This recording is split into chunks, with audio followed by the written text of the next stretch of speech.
ఓం గం గణపతి నమ. ఓం నమ శివ. ఓం శ్రీమాత్రే నమ. హైగ్రీవాయ నమ. అందరికీ నమస్కారం. పరాభవ నామ సంవత్సర శుభాకాంక్షలు అందరికీ, ప్రేక్షకుల మహాశయులకి.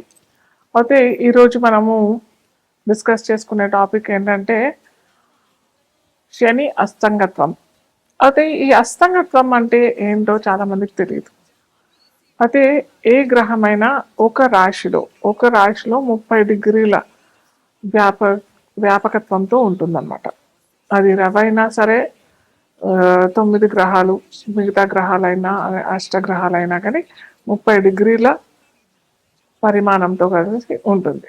అయితే ఏ గ్రహమైనా రవికి అతి సమీపంలో దగ్గరలో వచ్చి ఆ వచ్చిన గ్రహం కనుక అతి సమీపంలో అంటే చాలా దగ్గరగా వచ్చేసేసి ఆ గ్రహం రవి నుంచి 10 డిగ్రీల లోపల అంటే ఉదాహరణకి రవి 20 డిగ్రీలలో ఉన్నట్టయితే దానికి సమీప గ్రహము 20 డిగ్రీల లోపల అని అంటే ఒక 15 డిగ్రీలు లేదా 22 డిగ్రీలు, అంటే అటు 20 డిగ్రీల నుంచి 30 డిగ్రీల లోపల అంటే 10 డిగ్రీలు వస్తుంది కదా. అలాగే 10 డిగ్రీల నుంచి 20 డిగ్రీల లోపల ఏదైనా గ్రహం, అంటే ఉదాహరణ తరపున నేను చెప్తా ఉన్నాను, ఆ గ్రహం కనుక వచ్చినట్టయితే అది అస్తంగత్వం పొందినట్టుగా మనం జ్యోతిష్ శాస్త్రంలో పరిగణిస్తాం. అయితే ఇప్పుడు మనకి శని మీనరాశిలో సంచరిస్తుంది, ఆ సంగతి అందరికీ తెలిసిందే. అలాగే శనితో పాటు రవి అంటే సూర్యుడు కూడా సంచరిస్తున్నాడు. సో ఈ శని రవి సూర్యుడికి అతి సమీపంలో వచ్చింది. ఈ వచ్చిన ఈ దాన్ని మనం ఏమంటామంటే ఇంతకు ముందు చెప్పుకున్నాం కదా, 10 డిగ్రీల లోపల వచ్చినట్టయితే దాన్ని అస్తంగత్వం పొందుతుంది అని అంటాం. సో ఇప్పుడు శని రవి అతి సమీపంలో 10 డిగ్రీల లోపల మనకి రవి సంచారం శని పైన మీనరాశిలో జరుగుతుంది.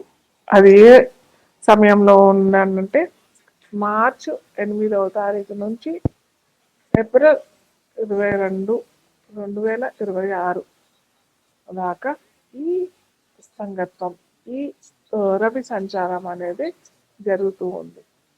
సో దీనివల్ల ఏ రాశుల వారికి ఎలాంటి పరిణామం ఎదుర్కోగలుగుతారు, ఎలాంటి సంఘటనలు ఎదుర్కొంటారు, మనము ఒక్కొక్క రాశిగా మనం చూసుకున్నట్టయితే, ముఖ్యంగా ఒక గ్రహం అస్తంగత్వం పొందుతుంది అని అంటే దాని యొక్క కారకత్వాలు, అంటే దాని యొక్క ఫీచర్స్ అన్నీ దెబ్బతింటాయి.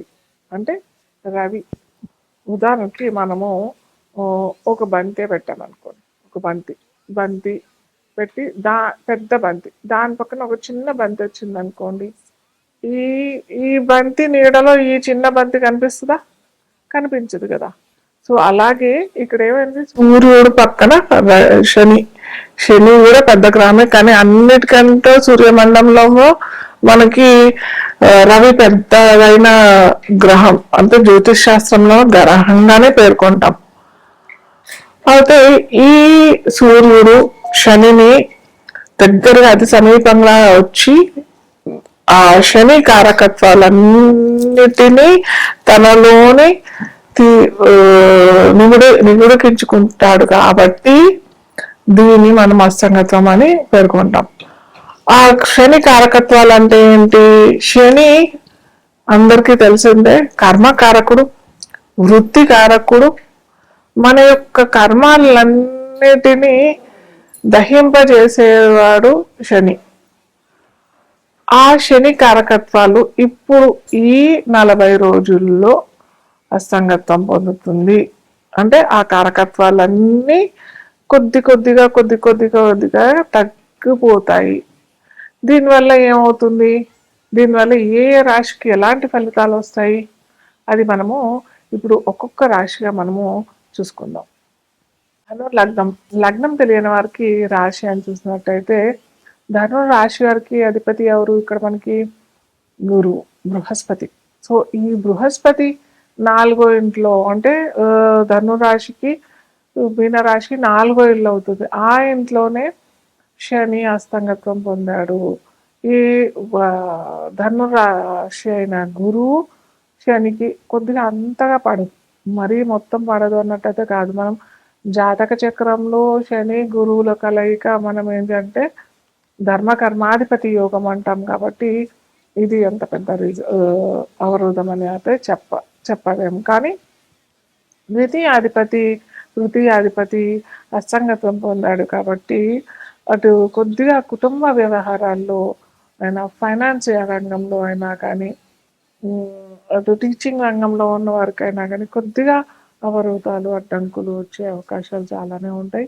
కుటుంబ వ్యవస్థలో కొద్దిగా విభేదాలు, కుటుంబ సభ్యులతో కొద్దిగా కలహాలు, కుటుంబంలో కొన్ని కొన్ని చిరాకులు పరాకులు వచ్చే అవకాశాలు. కానీ ఇది చెప్తున్నాం కదా, వెరీ వెరీ టెంపరీయే. ఏదో దీర్ఘకాలికంగా మీకు ఇవన్నీ సమస్యలు పొడిగిస్తాయి అన్నట్టయితే కాదు. అయితే ముఖ్యంగా గమనించుకోవాల్సింది ఏంటంటే ఇక్కడ నవమాధిపతి అయిన అంటే ధనురాశికి నవమాధిపతి రవి అవుతాడు. సో ఈ రవి శని అస్తంగత్వం శని అస్తంగత్వం పొందుతాడు కాబట్టి ఇంట్లో పెద్దవాళ్ళతో కూడా చాలా జాగ్రత్తగా ఉండాలి. ముఖ్యంగా తాతగారైనా కానీ, మామయ్య గారు, తండ్రి గారు, ఈ స్థానంలో గురుస్థానంలో ఉన్న వ్యక్తులతోని కొద్దిగా జాగ్రత్తగా ఉంటే చాలా మంచిది. వారితో ముఖ్యంగా విభేదాలు వచ్చే అవకాశాలు అయితే ఉంటాయి. ఫైనాన్స్ రంగంలో వారికి కూడా చాలా ఆటంకాలు లేదా తొందరగా మీ బాకీలు వసూలు చేసుకోవడము లేదా రావాల్సిన డబ్బులు సరైన సమయానికి రాకపోవడం, ఇలాంటి డిగ్రీస్ పోస్ట్పోన్మెంట్ వస్తూ ఉంటాయి అన్నమాట.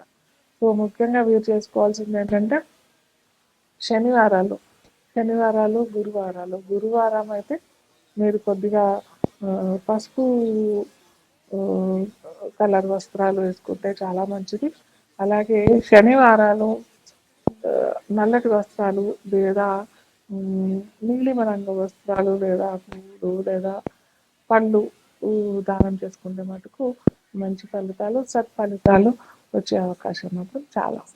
సో ఇప్పటి నుంచి నేను ప్రతిసారి లాస్ట్లో మీరు స్టార్టింగ్ నుంచి ఎండింగ్ దాకా చూసినట్టయితే నేను ఎండ్ ఆఫ్ ది ఈ ఎపిసోడ్లో ఒక చిన్న రెమెడీ మీరు ప్రతి ఒక్కరు ఎవరైనా కానీ ఇది చేసుకోవచ్చు.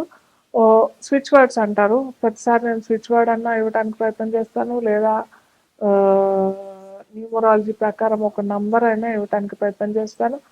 ఆ నంబర్ అన్నా ఆ వర్డ్ అన్నా మీరు కనుక చేసినట్టయితే, ఇది వేదిక్ స్విచ్ వర్డ్, ఇది చేసినట్టయితే మీకు సత్ఫలితాలు అందరికీ లభిస్తాయి. ఇది విద్యార్థులైనా కానీ, గృహిణులైనా కానీ, వ్యాపారస్తులైనా కానీ, ఉద్యోగస్తులైనా కానీ ఎవరైనా చేసుకోవచ్చు. ఒక చిన్న వర్డ్ ఇది, కల్మషి. అనే ఈ వర్డ్ మీరు కనుక రోజు 200 సార్లు చదివినట్లయితే మీ కోరికలు తీరుతాయి. కోరికలు అనంటే ఏదో కామక్రోధ వాంఛలు ఇలాంటి కోరికలు కాకుండా సత్కోరికలు, మంచి కోరికలు. మా పిల్లలు ఉన్నతిగా రావాలి, లేదా నాకు వివాహం కావాలి, లేకపోతే నాకు ఉద్యోగం కావాలి. అలాగే కొంతమంది ఉద్యోగం ఏదో చిన్న ఉద్యోగం కాకుండా వారికి ఎంత ఉద్యోగంలో జీతం లభించాలో అంత కాకుండా ఎక్కువ ఆశిస్తుంటారు కూడా. అలాంటి వారికి కాకుండా సత్కోరికలు, మంచి కోరికలు, మీకు సరి అయిన కోరికలు, కామక్రోధ కోరికలు కాకుండా మీరు కనుక ఇది పఠించినట్టయితే ఖచ్చితంగా మంచి ఫలితాలు ఇస్తాయి. కల్మషి, మళ్ళీ చెప్తున్నాను, కల్మషి ఇది రోజు 200 సార్లు ఖచ్చితంగా నమ్మి చేయండి. ఖచ్చితంగా మంచి ఫలితాలు అయితే మీకు లభిస్తాయి.